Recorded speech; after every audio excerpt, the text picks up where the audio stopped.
तर पहलगाममध्ये दहशतवाद्यांनी गोळ्या झाडून निरपराध नागरिकांची हत्या केली तेव्हापासून फरार असलेल्या 4 दहशतवाद्यांचा शोध युद्धपातळीवरती घेतला जातोय। लष्कर आणि स्थानिक पोलिसांकडून इथे कसून शोध घेतला जातोय। हे 4ही दहशतवादी अजूनही या परिसरातच लपून बसले असावेत अशी शक्यता वर्तवली जाते। हे दहशतवादी घनदाट जंगलामध्ये लपून बसले असावेत अशी देखील शक्यता आहे। तर दहशतवादी किमान 48 तासांपूर्वी पहलगाममध्ये हजर झाले असल्याची माहिती मिळाली आहे।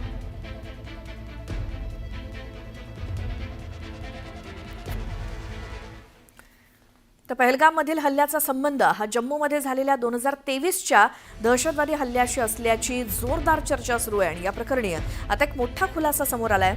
सूत्रांच्या माहितीनुसार या हल्ल्याचा संबंध जम्मू 2023 मध्ये सैन्याच्या ताफावरती झालेल्या दहशतवादी हल्ल्याशी असू शकतो आणि या दोन्ही घटनांमध्ये लष्कर-ए-तैयबा या पाकिस्तानी दहशतवादी संघटनेच्या सहभागाचा संशय व्यक्त करण्यात येतोय। त्यामुळे तपास यंत्रणा आता दोन्ही प्रकरणातील समान धागे शोधत असून या दृष्टीने चौकशी वेगाने सुरू आहे अशी माहिती वरिष्ठ सूत्रांकडून मिळते आहे।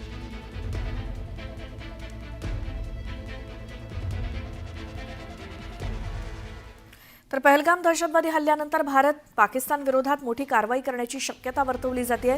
यावरती आता अमेरिकेचे उपराष्ट्राध्यक्ष जेडी व्हान्स यांनी भारत संयमाने उत्तर देईल अशी अपेक्षा व्यक्त केली आहे। व्यापक प्रादेशिक संघर्ष टाळण्यासाठी भारताने सावधगिरीने प्रतिसाद द्यावा अशी देखील अपेक्षा वॉशिंग्टनला आहे असं व्हान्स यांनी सांगितलं।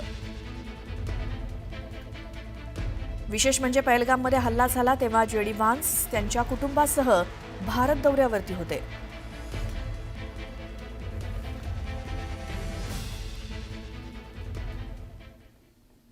काश्मीरमधील पहलगाममधल्या दहशतवादी हल्ल्याचा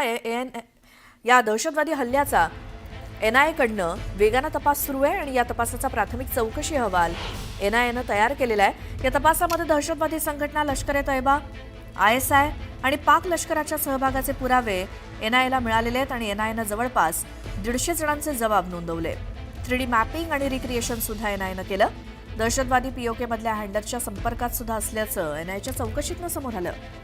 तर एनआयएच्या डीजीच्या नेतृत्वाखाली ही चौकशी सुरू असून त्याचा अहवाल लवकरच गृह विभागाकडे पाठवला जाणार आहे।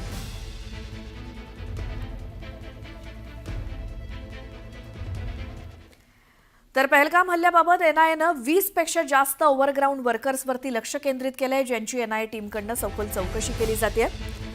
कोडभवळ तुरुंगामध्ये बंद असलेल्या 2 ओव्हरग्राऊंड वर्कर्सची चौकशी करण्याची तयारी तपास यंत्रणा करतायत। एनआयएची टीम लवकरच निसार अहमद उर्फ हाजी आणि मुस्ताक हुसेन यांची चौकशी करू शकते। हे दोघेही ओव्हरग्राऊंड वर्कर्स एलईटीच्या दहशतवाद्यांना मदत करण्यात आल्याचा आरोप करण्यात आलाय।